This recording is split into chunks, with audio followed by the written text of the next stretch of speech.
Welcome to America's Heroes Group. And welcome back to America's Heroes Group. This time with our Roundtable VA Healthcare Community Outreach. May is Mental Health Awareness and Military Appreciation Caregiver Month, and this is Memorial Day weekend, Saturday, May 28, 2022. And make sure you see us on Facebook Live. You can see us right now on Facebook streaming. Also look up our shows on YouTube and also streaming platforms and anywhere you get your podcasts. You can also go to America's Heroes Group website, americashg.org. So we have our panelists on the line. That is Jessica Olgetree. She's a Veteran Justice Program Specialist, Healthcare for Homeless Veterans Program. I'm Sean Claiborne. Our host is Kelley. Executive producer is Glenda Smith. Our digital media producer is Ivan Ortega, Scouts Honor Productions. And we're going to talk about the Hines VA Homeless Program, services, and the hotline. So Jessica, can you hear us? Yes, I can. So how are you doing today? I'm good. How are you? Pretty good, very good. So you are a licensed clinical social worker at the Hines VA Hospital, and you also work with homeless people, particularly veterans, through the Healthcare for Homeless Veterans Program. And you're also been a member of the VA system for the past 7 years and worked in a variety of roles. Tell us, what is one thing that we need to know about how to help people in these dire straits? Oh, I think just realizing that everyone is human and needs help, and just connecting them to the nearest available resources, and then, experts and specialists can take it from there. And how did you get involved? What made you kind of get into this type of topic or this type of area? Because it's a very, very it's trying thing to go through, seeing people's misery or going through people, seeing people when they're in their worst moment. And the thing of it is, I think one thing you mentioned, kind of hinted on and touched on before, is something that we all need to realize. None of us have the right to judge someone who is going through a problem, or having this down in their luck, or having this unfortunate, or maybe this suffering the consequences of bad decisions, whatever it might be. We all have made bad decisions. We all have had down times. We all have sometimes are suffering from things that weren't even our fault. We can make all the best decisions in the world and still end up in dire straits. Right, exactly. I think not only myself, but other staff in our program have a shared belief that housing is healthcare, and that it's a basic human right that everyone should be entitled to, particularly those who have served our country. And so I think that's where my passion comes in, and just making sure that everyone has access to it. And what are some of the programs that are available to veterans to get off the streets or to stay in a home? Yeah, good question. So our umbrella program in the homeless program at Hines VA is the Healthcare for Homeless Veterans Program. And we do a lot of outreach work. So we will go to drop-in centers, shelters, homeless encampments, and connect veterans to the VA and help link them to emergency food and shelter. So some of those programs include both transitional and permanent housing. We have a contracted emergency residential services program, a grant and per diem transitional housing program, and then a permanent housing program called HUD-VASH that supports veterans in getting housing choice vouchers. And we have case managers that will help assist them in getting housing and then also maintaining that housing long term.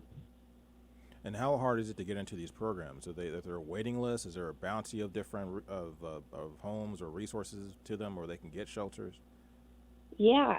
Yep. So there are different requirements in terms of criteria that you might have to meet or how you might meet that criteria. But I would say the best way really to get access to any of these services is just by coming in.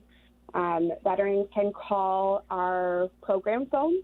That number is 708-202-4961. And staff will get back to them within 1 to 2 business days. They can also come in. They don't need to call ahead. They can come in Monday through Friday. We have a resource and referral office. That's open from 9 a.m. to 3 p.m., Monday through Friday, and it's first come, first serve. So our staff will meet with them, do a basic assessment, and then help link them to the most appropriate resources. And then are the resources you have available? Because a lot of people talk about that they don't feel safe going to different shelters because they always worry about, especially if they have families, if you're a single mother with kids, being inside of a shelter around strangers. Is that something you guys can address? Are there safe settings for families? Yeah, I mean, I think we do our best to provide them with the resources that are available. Sometimes we're not always able to meet all of the needs, but in terms of immediate shelter and safety concerns, that's a number one priority. Now, you said we do our best doesn't give a lot of people confidence they're going to get that there's a lot of resources out there for a shelter. Having worked with homeless people myself, it seems like there's always every inn is closed. Every place you go to, it's really hard to get into a place. However, there's what can be done. What can we do to try to create the more inventory for shelters and spaces for homeless people, and particularly veterans? Well, so with the VA, we have contracted emergency shelters that the VA specifically works with. So most of the time, we are able to place individuals in emergency shelter. I think we've come a long way in terms of our continuum of care and having different resources in the community that work together to help place someone. So that's been a pretty, I think, major stride forward in terms of homelessness and addressing that problem. Do you think that there's more things that the community can be doing to try to provide, or maybe there's more help from the government, or maybe more help from the VA system to provide shelters or settings where people can feel safe? I think just looking at homelessness in general, I think affordable housing, there are certainly things that we can, that I would suggest, at a local level, a state level, federal level, can and should be done to make, to have more affordable housing options available.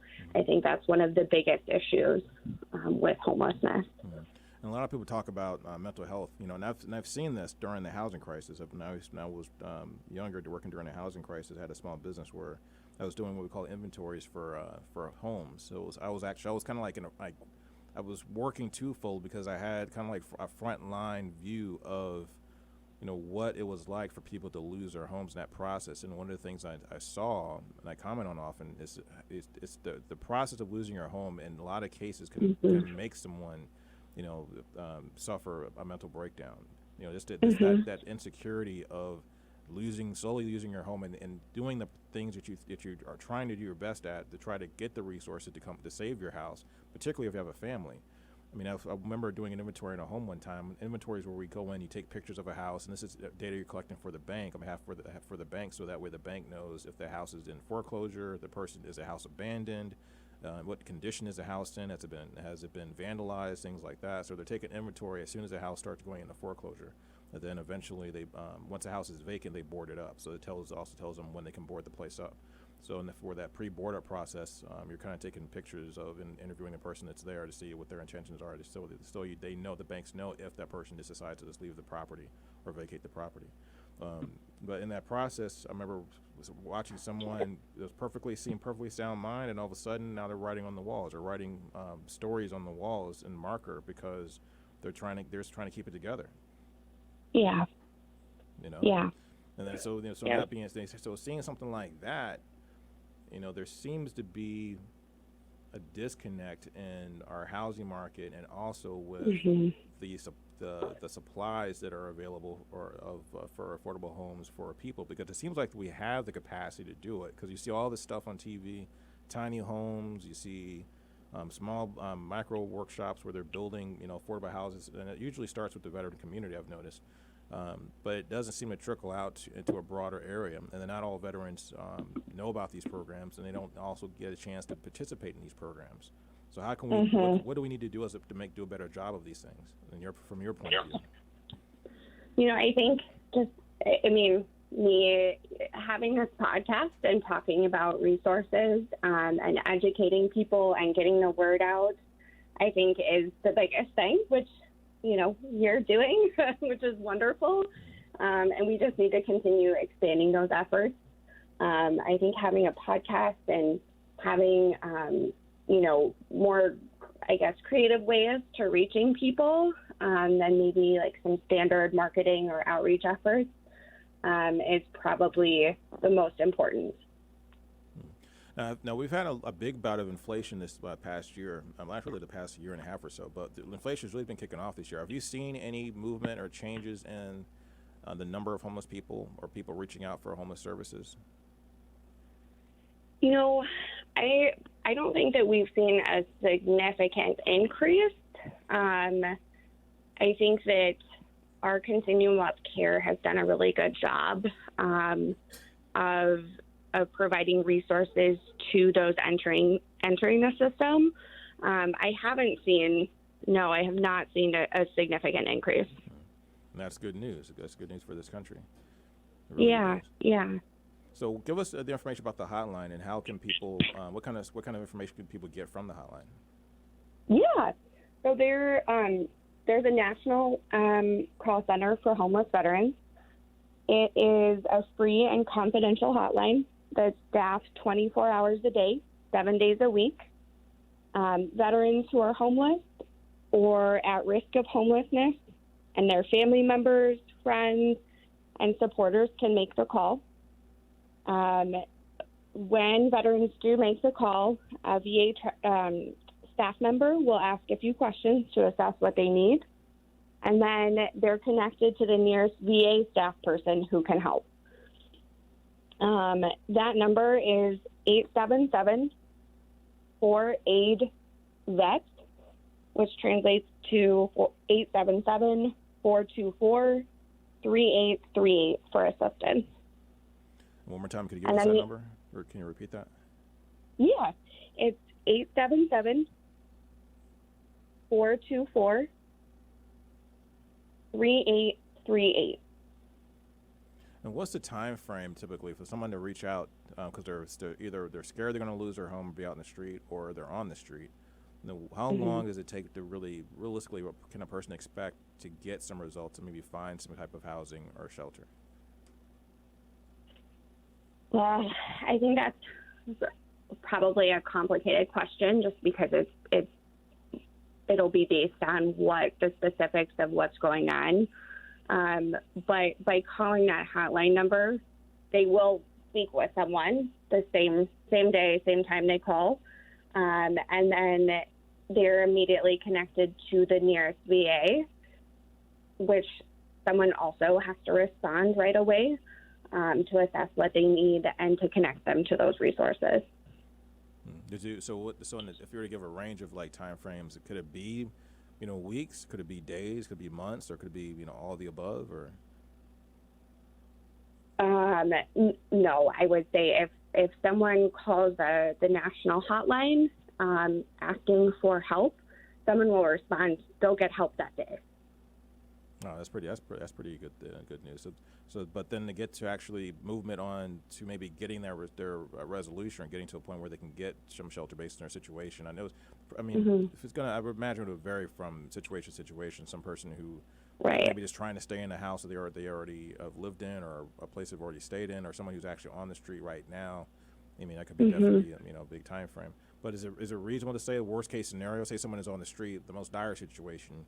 So really what I'm trying to get at is that someone who thinks that they're really hopeless and they think that there's really no way for them to get off the street, that this is it basically. And it seems like when you talk to people that are homeless or hang with people that are homeless, and almost like in the back of their mind that the process of trying to finding a home seems to not even be a priority. They're just surviving. Right. And there's never that they're not actually even looking to get off the street anymore. They can get immediate assistance. If they're literally homeless and on the street, immediate assistance. We have contracted shelter placements through the VA that we work with. We also have, shelters that we work with in the community, it would be immediate. And would you say like mental health oftentimes is like a big challenge when you're dealing with people that are on the street? Because once again, when you start thinking about what are some of the key things that gets a person on the street, it comes back to mental health oftentimes, whether it's a person civilian or if they're a veteran. It's not really just a veteran issue, but a civilian issue as well. So how do you navigate that part of it? If the person, like for example, I hung out with for a guy for about a year or so who had schizophrenia. And I realized at that point, that's when really truly drove home to me, because he had access to benefits and resources. There's really no reason for him to be on the street. Yeah. We, one of the biggest components of our program is outreach work. And we will, go out and meet with someone and do an assessment. And if there's safety concerns, we have to respond to that right away and getting them connected to help, whether they want that or not.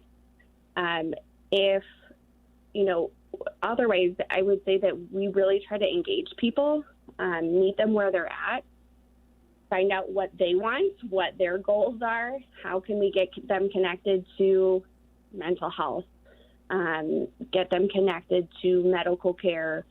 If it's employment, we have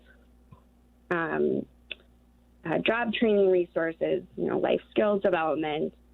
We also have support with, justice system navigation, things like that. So really just determining what they need and then going from there.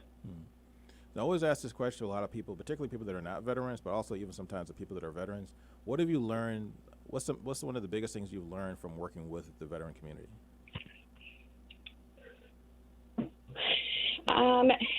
I think one of the biggest things I would say is just really taking the time to appreciate and understand where they're coming from, getting the whole picture, and knowing that, depending on where they're coming from, that's a huge component to what's going on in the moment. And just being able to take a step back and really understanding that and not assuming things. I would say that's most important. Would you say that's made you a better person because of that experience, that lesson? Oh gosh, yeah. It's selfish to say that, that this is what has kept me in this job, right, for 7 years. It's a stressful job. It's been hard during the pandemic, but I'm so grateful, because it's really allowed for a lot of growth, and I'm so grateful to be in it.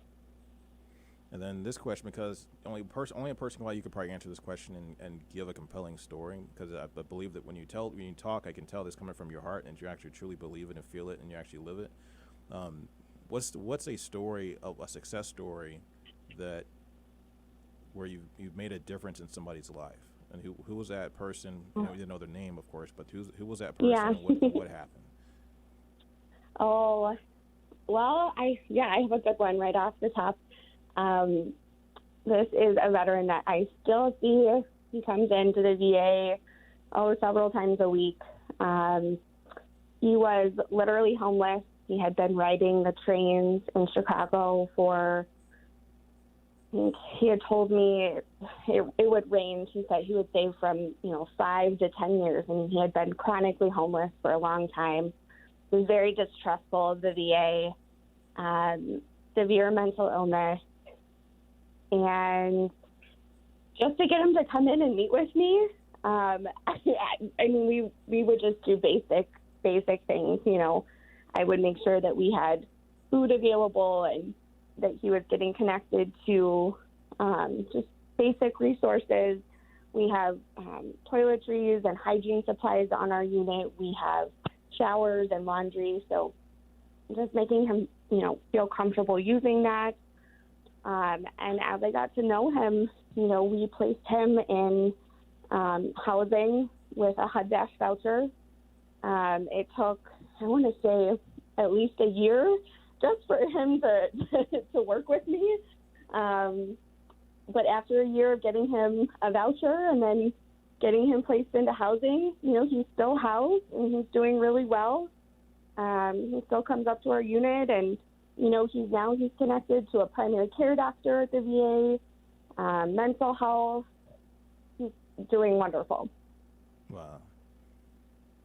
That's an amazing story, and I think it's important to hear these stories is because I think often for a lot of people, people think that it's an insurmountable task to try to provide housing and shelters for people that are really in need, particularly when it comes to mental illness.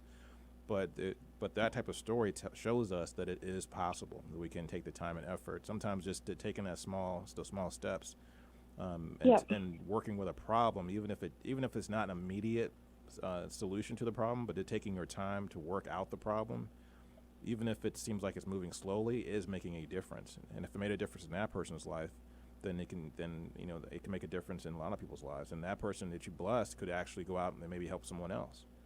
Yes. Yeah. And we do have a lot of those stories. I'm so proud of our program and our staff. I work with wonderful, very, very trained and knowledgeable, individuals, and it's the best part of my day. So. Now, have you seen a lot of veterans that you've helped come back and either volunteer or try to help other veterans get off the street? Yes. Yeah. We don't have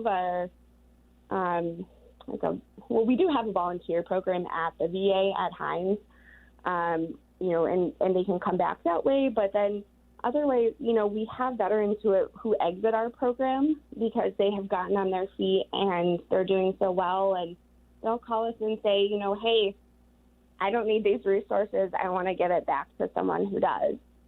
And that always makes me a little teary-eyed because, we love hearing those success stories, and they always want to give back, which is amazing. Now, part of the program that you have is centered around healthcare, am I right? So healthcare is a big focus on your program. It is, yeah. So with healthcare, go ahead. My question was, do you see a lot of people that are homeless utilizing the VA for healthcare, or are people still need, or do you need to do the outreach to get people into the VA? I would say it's mixed. We definitely need to do the outreach to get people connected, especially in my current position, which is the Veterans Justice Outreach Program. I go to jails and do a lot of outreach work, and I was surprised. I've probably gotten more veterans connected to the VA in the last few months since starting that position than I ever have. Wow. But yes, outreach and getting that word out about the resources available and programs is absolutely necessary. So why do you think a lot of people in the justice system weren't taking advantage of their VA benefits?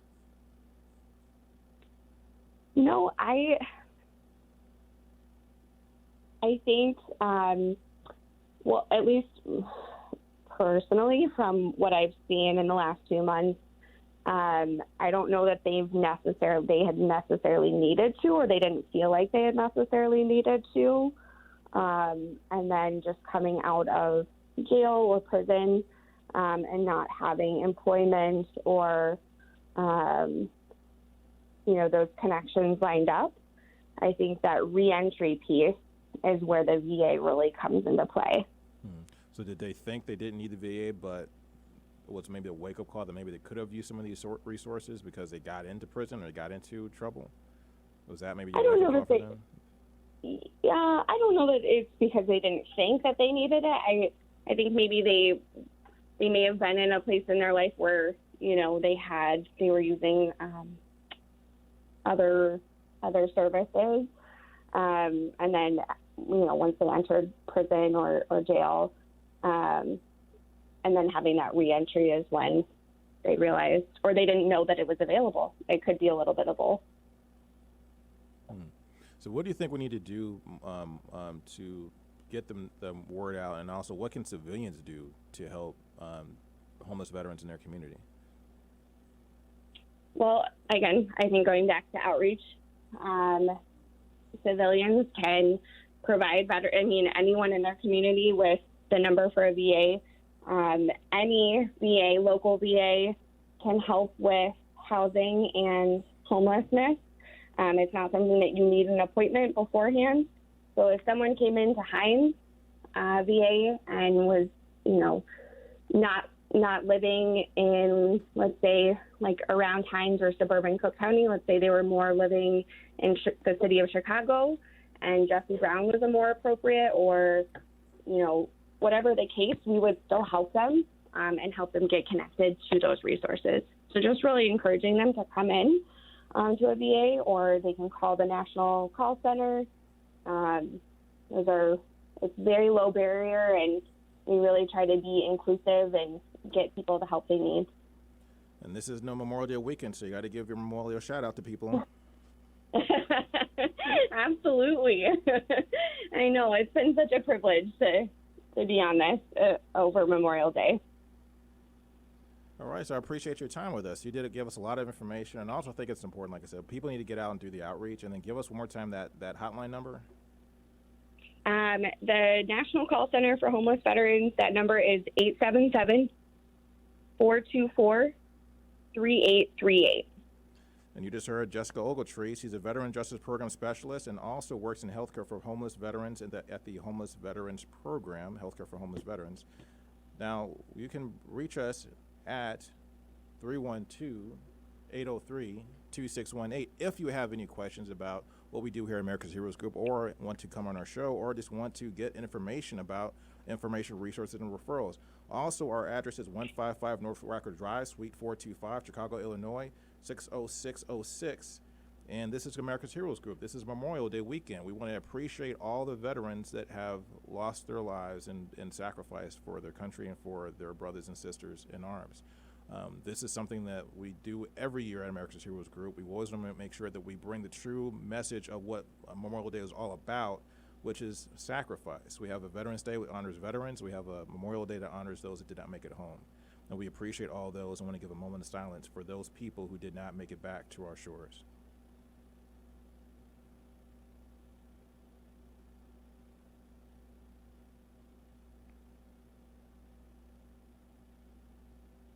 This is America's Heroes Group. Happy Memorial Day. God bless you all. Civilians, veterans, service members all over the world. We love you.